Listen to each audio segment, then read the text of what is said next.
Hello, everybody. I'm Evan Kamikow, and congrats on your press pass. Joining me every week is a rotating crew of college reporters from around the country for a new game show we like to call the Press Pass, brought to you by IUSTV Sports and the Student Media Poll. With college basketball finally over, there is no better time to break down the last week.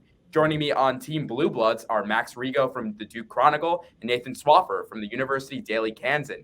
On Team PEH, Performance Enhancing Hugs, is Michael Sauls from the Daily Gamecock and Pat Phelps from the Student Media Poll. Guys, congrats on your press passes, and thanks for being here.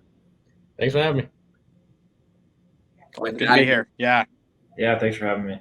With that, a quick breakdown of the show. The four reporters are separated into two teams, and we'll all get an answer to two questions for points. The team with the most points will advance to Showtime and answer a sudden death question to decide the winner. Are you guys ready? Let's roll. let's do it. Yeah. Let's do it. All right, Pat, we'll start with you. What do you think of Coach K's final season as a whole and the effect the Final Four had on the Duke-UNC rivalry? Well, that was certainly the most memorable game in college basketball history in the last couple of years, maybe ever. You couldn't have had any bigger stakes in that Final Four matchup between Duke and Carolina. And I think it's going to be a really lasting memory of this farewell tour in this season, maybe not of his whole legacy in the last 40 years, but of this season.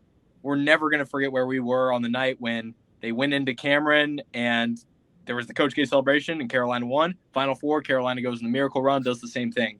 Losing to your rival in that fashion twice to end your career, definitely, I think is going to leave a lasting impression of all of our minds.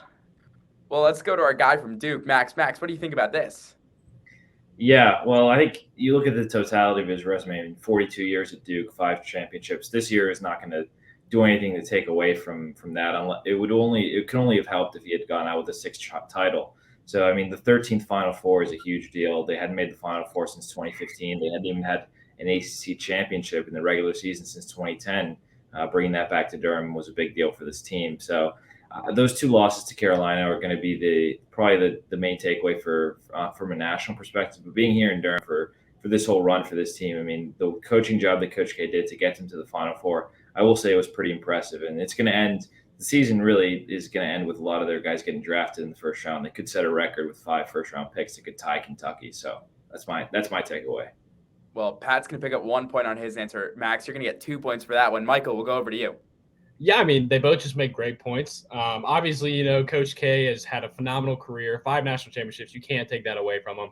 But at the same time, it's got to suck to go out in your last regular season losing to your rival and then losing in the Final Four and will probably be the most memorable Final Four game, even, college basketball tournament game of all time. I know that's something I'll remember. Max had a great point with inside of Durham. It's probably going to be, yes, Coach K had a phenomenal 40-plus years, but from a national standpoint, I mean, it's a phenomenal way to go out in terms of UNC got their rival twice when it mattered on the national stage to end, Coach K's career. Good 2-point answer there by Michael. Nathan, close us out for this round. Yeah, this entire retirement tour felt like the world was almost punishing Coach K for going on this entire tour compared to Roy Williams, because in the end, Roy Williams Tar Heels beat Duke twice, once at Cameron Indoor for Coach K's final game and then again in the Final Four. And then to add even more to that, both of Roy Williams' teams that he coached, KU and North Carolina, played for the Natty.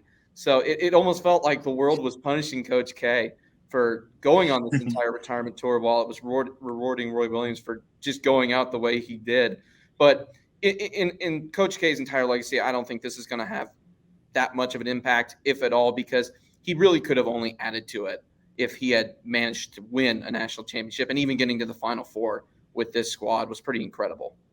Well, Nathan, you're going to pick up 2 points for your team, giving Team Blue Bloods 4 points, Team PEH with 3 after the 1 from Pat and the 2 from Michael.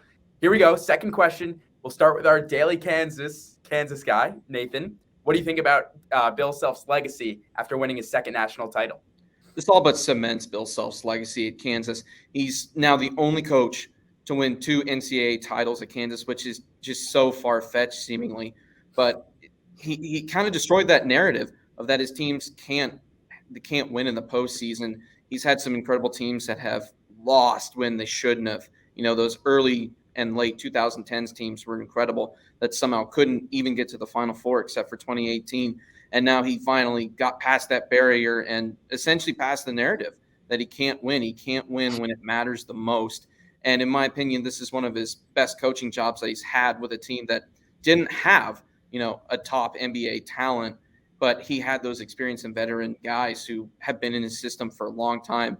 And, maybe besides 2018, this may be his best coaching job. Nathan with the 2-point answer there. Michael, can you match that? Yeah, I mean, I agree. It definitely helps his legacy. Coach Self has been a phenomenal talent from a coaching perspective, and then his legacy took, I would say, kind of a hit with those level 1 violations that Kansas got hit with. But I mean, winning a national championship also, makes some of those things go away, and the eye of the beholder when it comes to the perception of this team. But you also can't take away 31 straight NCAA tournament appearances. I mean, Kansas and Bill Self have been the picture example of consistency when it comes to getting to the tournament. Now, yes, they've had the problems when it comes to actually getting there and winning, but when it comes to getting there, they've been, the top tier example of consistency. And this second national title only helps Bill Self. Pat, can you match that 2 points right there? Yeah, I mean, this is his most impressive coaching job. I agree with Nathan there. There wasn't that lottery pick guy. There was no Andrew Wiggins or Joel Embiid or Thomas Robinson on this roster. It was a lot of older guys, talented players who played tough defense. And really, Kansas, you're right, has won so consistently. And Bill Self dominates in conference, dominates at home. In the NCAA tournament, there have been questions, but there's a lot of variance after the Sweet 16. It's kind of a luck of the draw sometimes. But he stared down the NCAA, stared down those violations, and he went up there on stage and he took that trophy from Mark Emmert, who botched the name, called him the Kansas City Jayhawks.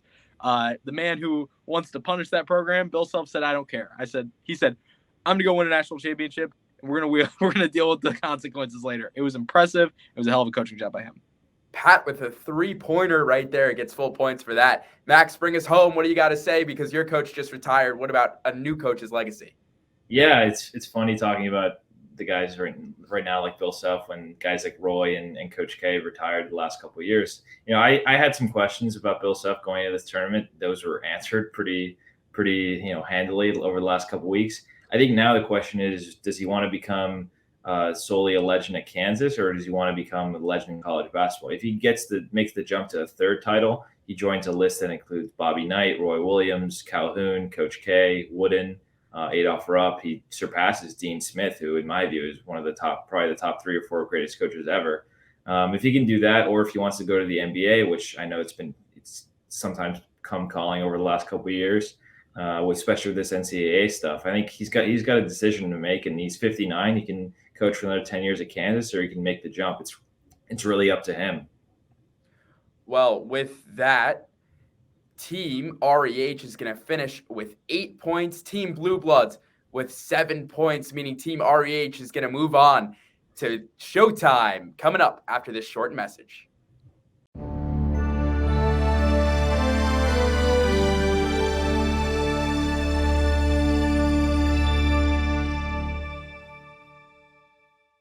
Welcome to Showtime. Now the 2 former teammates will go head-to-head for who will be crowned the Press Pass champion. Let's kick it. Pat, we're going to start with you because this question's got to do with Dawn Staley and the South Carolina Gamecocks, so I want Michael to bring it home for us. But Pat, what do you think about South Carolina being the new women's basketball dynasty? Well, first, congrats to South Carolina on another national championship, second in 5 years. It's an impressive run they've had over the last decade. Lots of SEC titles, Sweet 16s, Final Fours, and 2 national championships. With that being said, the mark of excellence in women's basketball is UConn, has been UConn, and as far as I'm concerned, it's always going to be UConn. That's a team that's been winning for nearly 30 years at this point under Gino Auriemma, 14 straight Final Fours, so many national championships, so many lottery picks, WNBA All-Stars, you name it. That's the program in women's basketball. And credit to Dawn Staley, she's building a heck of a program, but dynasties aren't built overnight. Ask me again in 5 years. I will ask you again in 5 years. Michael, what do you got to say about that? No discredit to UConn at all. Obviously, UConn has been, the women's basketball program in college basketball for the longest time. But as our interim president said the other day when we welcomed the team back, this is the dawn of a new dynasty. And you can have more than one dynasty in the sport. Fans and outside critics discredited the 2017 national championship that South Carolina had because they didn't go through UConn. And then this year, they go through 10-plus top 25 teams and beat them all almost all of them with the giver, I think 2 maybe, almost all of them beat them handedly. And you go through the tournament, you beat UConn handedly in the national championship. And, just with the way Don is recruited with, bringing in number 1 classes year after year, they could have won last year if it hadn't been for a foul, like kind of a tipped off buzzer. They probably would have won the year before when COVID canceled it. So I do think we are at the dawn of a new dynasty. And I think the ceiling for this program, we're nowhere near it. And the dawn of the dynasty it is. And for the first time on the Press Pass, we're going to crown Michael our champion. Michael, your press conference starts now. Oh, boy. Well, I'd like to thank my mom, my dad, the academy. I'd like to explain what performance-enhancing hugs is. It's the name of one of our friends' fantasy baseball leagues. We just decided to name it in the middle of some class we had where we were talking about doping in sport. So that's where that came from. Read the Daily Gamecock, support student journalism. That's really all I have. Well, thanks to all of our guests today, Pat Feltz, Michael Sauls, along with From the Blue Bloods, Max Reego, and Nathan Swaffer. For the first time for the Press Pass, I'm Evan Kamikow. We will see you next week.